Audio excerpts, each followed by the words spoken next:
সুপ্রিয় ভিউয়ার্স, শুভ সকাল। গ্রাম বাংলা ইউটিউব চ্যানেলে আপনাদেরকে শুভেচ্ছা ও অভিনন্দন। জীবন ও জীবিকার তাগিদে সকাল থেকেই শুরু হয় আমাদের কর্মযজ্ঞ। আমার এই সুপ্রিয় ভাইরা তারা ঠিক সকাল হওয়ার সাথে সাথে তাদের কর্মে লেগে গিয়েছে। দেখুন, আমরা নদীমাতৃক আমাদের এই বাংলাদেশ। নদী একমাত্র আমাদের যাতায়াতের মাধ্যম। অনেক অঞ্চলে রাস্তাঘাটের সংখ্যা খুবই কম। যেসব অঞ্চলে রাস্তাঘাট নেই তারা দেখুন কিভাবে নদীকে ব্যবহার করছে। এই দেখুন, এই ইঁটগুলোকে নৌকার মাধ্যমে পরিবহন করছে। দেখুন, আসলে এই কাজগুলো অনেক রিস্কি কাজ, যে কোনো মুহূর্তে দুর্ঘটনা ঘটতে পারে। আসলে সর্বোপরি আমরা এই ভাইদেরকে স্যালুট করতে হয়, কেননা শুধু পারিশ্রমিক দিয়ে সব কিছুর সমাধান হয় না।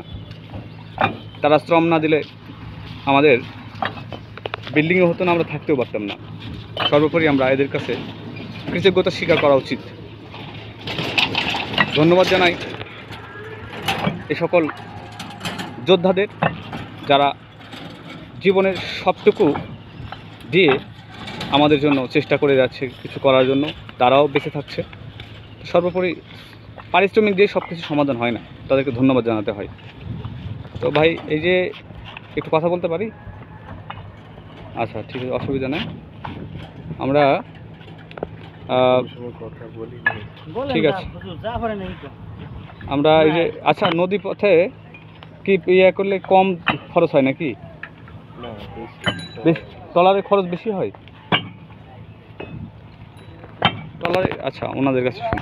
এই যে নৌকাতে করে ইট নিয়ে গেলে কি খরচা বেশি পড়ে না কম পড়ে? কম পড়ে। এই ট্রলারে করে গেলে খরচ কম পড়ে ট্রাকের তুলনায়? ট্রাকের তুলনায় কম পড়ে। ও, ট্রাকের তুলনায় কম। এটা তো নিলে ডাইরেক্ট জায়গা মতন পৌঁছানো যায়। ট্রাকের থেকে খরচ বেশি হয়। ও, এই নিয়ে আবার বলছে ট্রাকের থেকে খরচ বেশি হয়। আবার মনে মনে যদি জায়গা মতো জায়গা এটা দিয়ে নিলে বেহার, আবার ট্রাকের থেকে এটা ভিতরে খরচ কম হবে। আমরা বুঝতে পারছি যে জায়গা মতো বলতে গেলে যদি বাড়ির আশেপাশে নৌকা বাড়ি নদীর আশেপাশে বাড়ির কাছে নৌকা যায় তাহলে খরচ কম পড়ে। বাড়ির আশেপাশে যদি ট্রাকে নিয়ে পালন লাগে তাহলে তো আবার ট্রলার দিয়ে, আবার যদি ট্রাকে করে নিয়ে যাওয়া তাহলে খরচাটা বেশি পড়ে যায়। তো বিশেষ আমরা এর বুঝলাম যে এখানে আপনি যদি ওই জায়গায় ট্রাক চাইলে ট্রলারে যাইলে আবার খরচ বেশি, আর ট্রাক না যাইলে ট্রলারে যাইলে খরচ কম। আচ্ছা আচ্ছা, তাহলে আমরা বুঝতে পারলাম যে যদি এখান থেকে নিয়ে যেয়ে সরাসরি বাড়িতে উঠে যায় তাহলে খরচটা কম হয়, আবার ট্রাকে নিয়ে গেলে খরচ বেশি পড়ে। তো ভিউয়ার্স, আপনারা হিসাব নিকাশ করিয়ে করবেন। সর্বোপরি আপনার যারা আমার ভিউয়ার্স ছিলেন, আপনার এবং আপনার পরিবার সুস্বাস্থ্য কামনা করি।